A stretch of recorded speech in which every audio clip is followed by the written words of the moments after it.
Now, why is chicken better at restaurants? I want to go over what makes a chicken juicier. How do I make a sauce like this? What do I do with a whole chicken? These are some questions I get asked all the time, and I want to just go over them in this video. Now, to some, butchering a chicken can be quite daunting, but it's very easy. Let me just say, at the restaurants, what we would do is roast them whole or put them on a rotisserie over the fire, and it was very easy. All we'd have to do is take this little fat flap. So we open up wide right here. We take this little fat flap, make just a small incision, just enough where I can get my finger through. I take this leg. It's kind of hard to do this backwards, bear with me. I'm just gonna do it facing me. You take the leg, put it right through the hole. It should go through the incision very simply like that. And now we've got a leg that's in the hole, right? Then you take the other leg, that goes right over, and then it just gets tucked under the other leg. Just like this. And there we go. The chicken is ready just to be roasted like this. It's very simple. And then we can clip the wings off and all that. Okay, now look, I understand we're not in a restaurant. I'm not a chef anymore. I'm a fucking home cook now.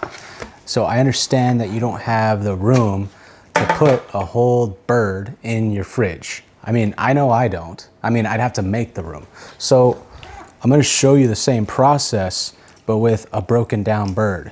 You make your life easier. Maybe you just wanna buy a leg quarter and just cook for yourself that night. Who knows? Maybe you don't need a whole damn bird. But I suggest just buying a whole bird, breaking it down, so you have the whole carcass to make a stock and then make a sauce. I'm not gonna go over how to break down a bird. I have videos on that, or you can even just search the internet on how to break down a bird. Also, if you happen to be wondering, why am I using like a smaller knife for chicken? My recommendation is to use a knife that is more utility size for your bird. So I'd say like, 4 to 6 inches is a great chicken knife. This is the one that I used to use at work all the time. It's crazy to think that if I do the math in my head, like loose math, I've probably butchered anywhere between 80,000 to over 100,000 chickens with this knife. It's been through a lot. I love this knife. Now, what do we do with this? The carcass. This right here, it's not trash. This has all the flavor. This can go into a really hot oven. My oven is set to about 400 degrees Fahrenheit. Now, welcome to my little tutorial on how to make chicken delicious. This is what's gonna be called a cure. With this cute little guy, food processor. If you don't have a food processor, you could just whisk it all up. Mind you, you might have to chop the herbs, but this is going to make the chicken right here. This is the main thing. Brown sugar, kosher salt. This is 2-to-1 ratio. Rosemary. I've got thyme. Limon zest.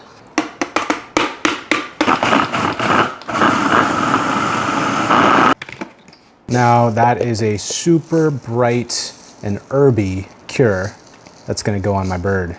I used to have a friend that would make this stuff, and they would call it their lemonade cure because it's just very reminiscent of that. But this is a cure, and it's to replace the brine, because what I am used to is brining birds in a giant Lexan. Lexan's like a big pan, and it would be full of liquid plus this, and that's how it would go. But in this case, I'm gonna cure it, and it's going to go into a Ziploc baggie. I'm just gonna toss all this together with my cure, and it's going to basically start to release these liquids, and it's gonna have like this reverse osmosis effect, which is just basically the liquids filtering through in and out, and that's gonna be extra flavor. Now, here is where I get caught up with this method, and many chefs will argue with the home cooks that write these popular articles, and that is dry brining. Dry brining is not real. And that is something I'm very passionate about, because brining is wet. Brining basically means wet. You get water, you add your seasoning, you put it on the protein, you put the protein in it. That is brining. So to call something dry brining is just, no, that you can't be dry wet. That makes no sense. We call it what it is. This is a cure. There's already a word for it. It's called curing the chicken. And then I'm putting it into a Ziploc baggie. Trying not to overload my Ziploc baggie, so I've got 2 of them.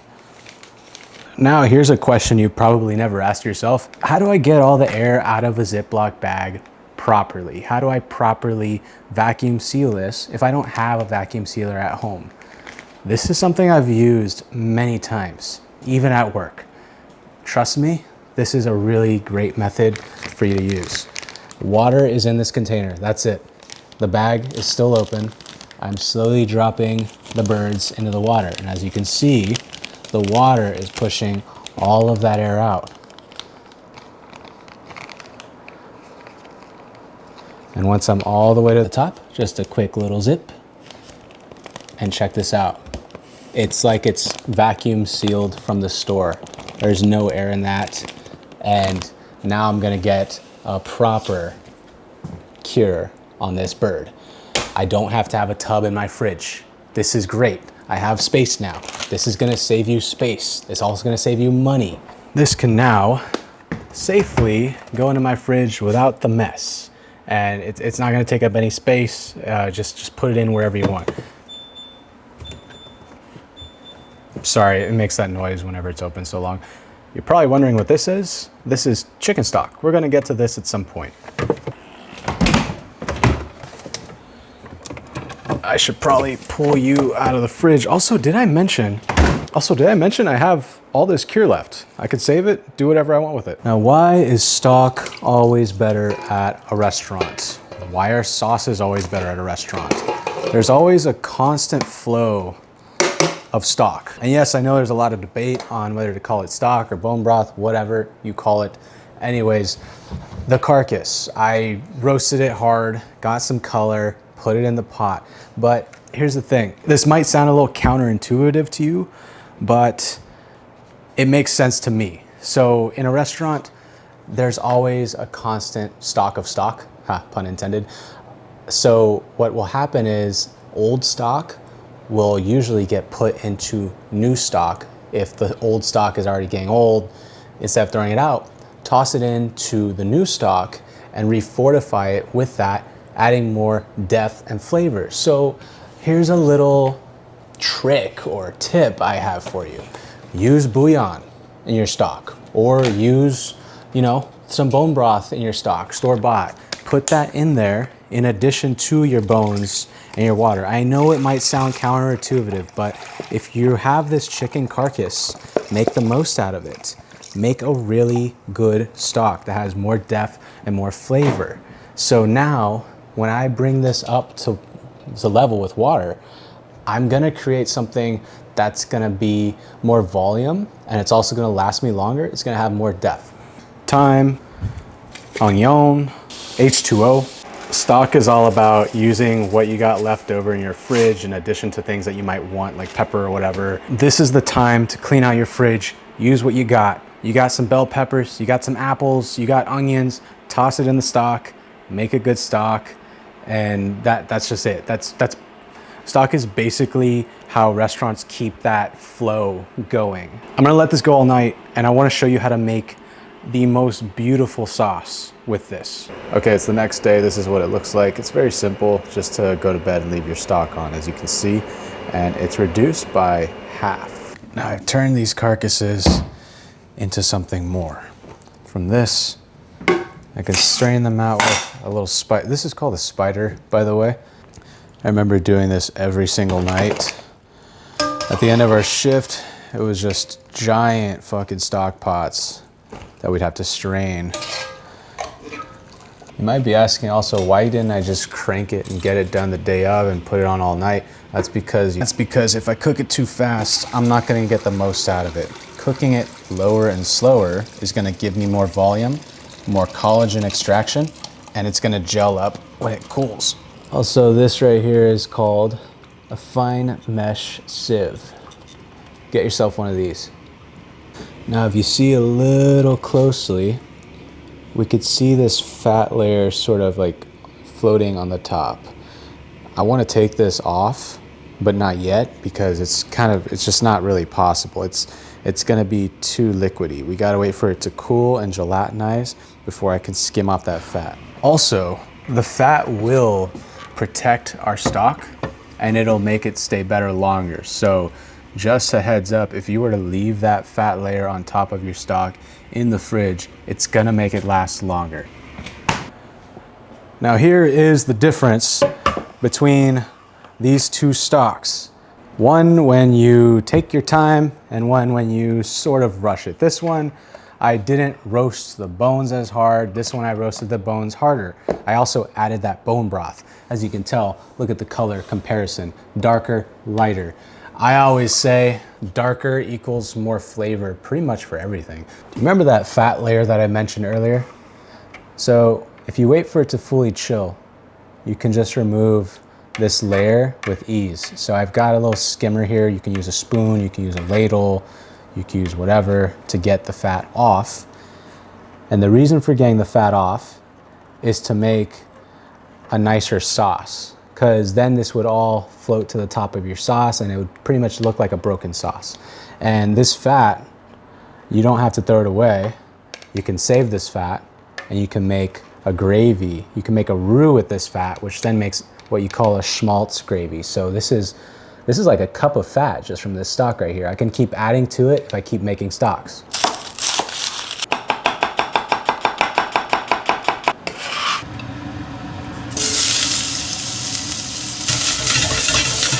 Now, what am I doing? Why onions for this sauce? This sauce right here is called APJ from one of the restaurants I worked at, all-purpose jus. All-purpose jus from one of the restaurants I worked at. And what I'm doing here is I'm using onions to add more body, depth, flavor. Also, it acts as a thickening agent. So what I'm doing here is I'm adding color, then I'm deglazing with water. I do that. I'm probably gonna do this about 5 times. I'm gonna deglaze it. I'm gonna reduce the water to pretty much nothing until I get like a nice deep dark color on these onions. Like I said, this is gonna add more depth, more flavor, and it's basically a thickening agent for my sauce as well. I've got time. So at this stage, I'm gonna add thyme. These are like nice, dark, caramely brown. This is gonna add that sugar caramelization. And then I'm gonna add in, you can add in red wine or white wine. I'm adding a blueberry vinegar to this.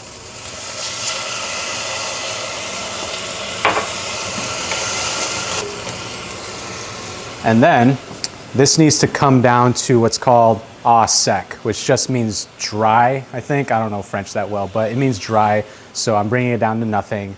And when it's brought down to nothing, that's when I'm gonna add in this big thing of stock. That's pretty much au sec. That's gonna be where I want it. That's all the sugars right there from the blueberry vinegar.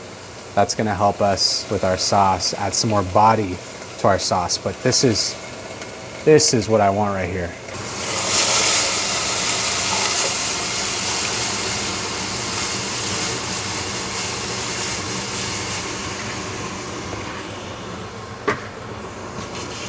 Just give that a little stir.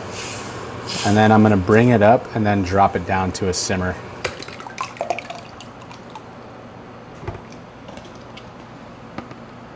Whenever I freeze my stocks, I don't fill my containers the full way through because it's gonna expand and it can pop.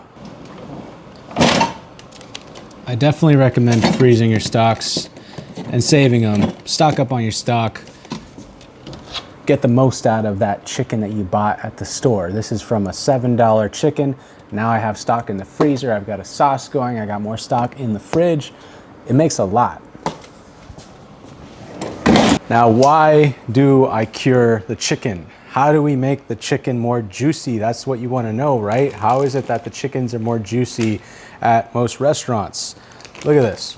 See, this curing process, or even if I were to do a brine, That allows the marinade to penetrate, get deeper flavor, and then it's also gonna cause what we call surface moisture.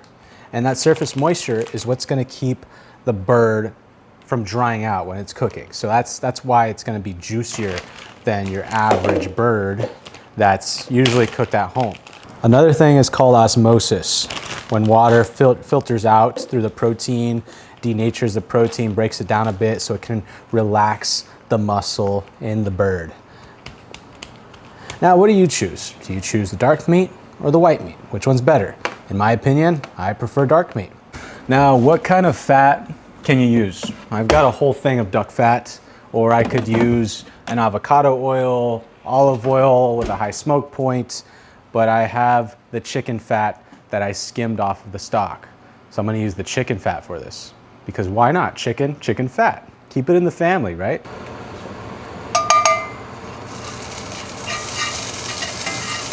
All right, Kenja, you ready? You're gonna see my favorite way to cook a bird. Now, I've cooked them on rotisseries so many times. I've cooked over 20, 50, probably even 100,000 birds on a rotisserie. But this method, this is a Southern method that I got from Sean Brock, and that is the 2-pan method.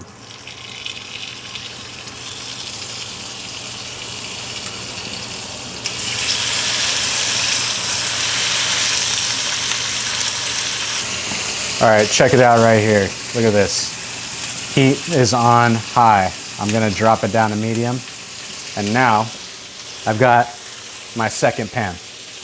Let me oil it up a little bit just so I make sure it doesn't stick.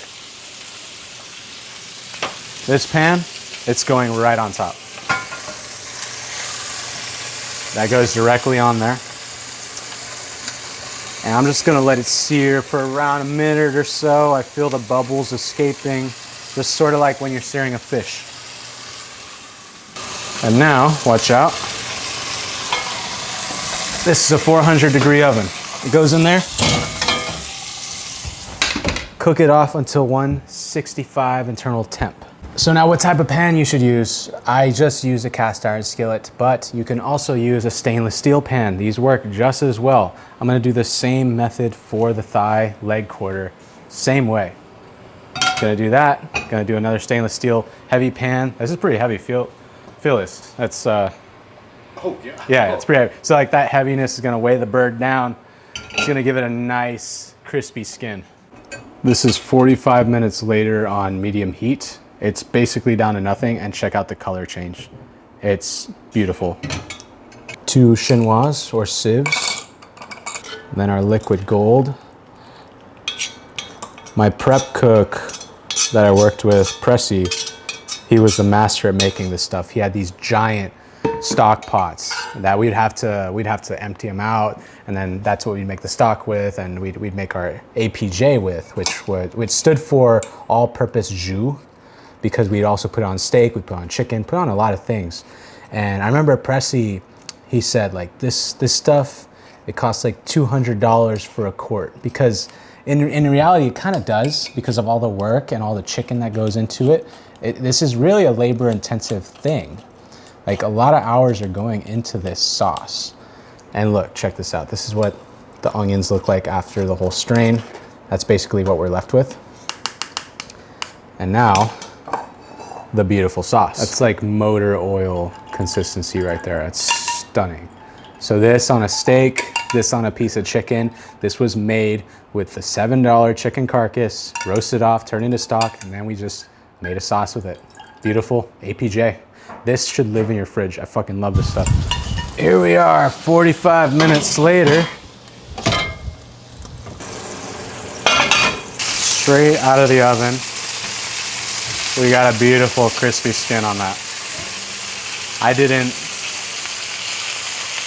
season it or anything. It was all from the cure. Beautiful. So there's our bird straight out of the oven. I mean, just look at how beautiful, glistening that skin is. It's crispy. I didn't do anything to it. I just took it out of the bag. I put it in the oven pretty much. So this is why at the restaurants it's so easy to get so juicy, because we're all brining our birds, curing our birds before tossing them in the oven. Glistening. Look at that. See that? Glistening skin. Look at that, crispy. See, that bird is still juicy when I cut into it, glistening. Then finished with our APJ. KJ and I just finished making a mess for the thumbnail photo shoot, but this is where we're at. This is a nice plated bird with the all-purpose jus, and that's all it takes to make a beautiful bird.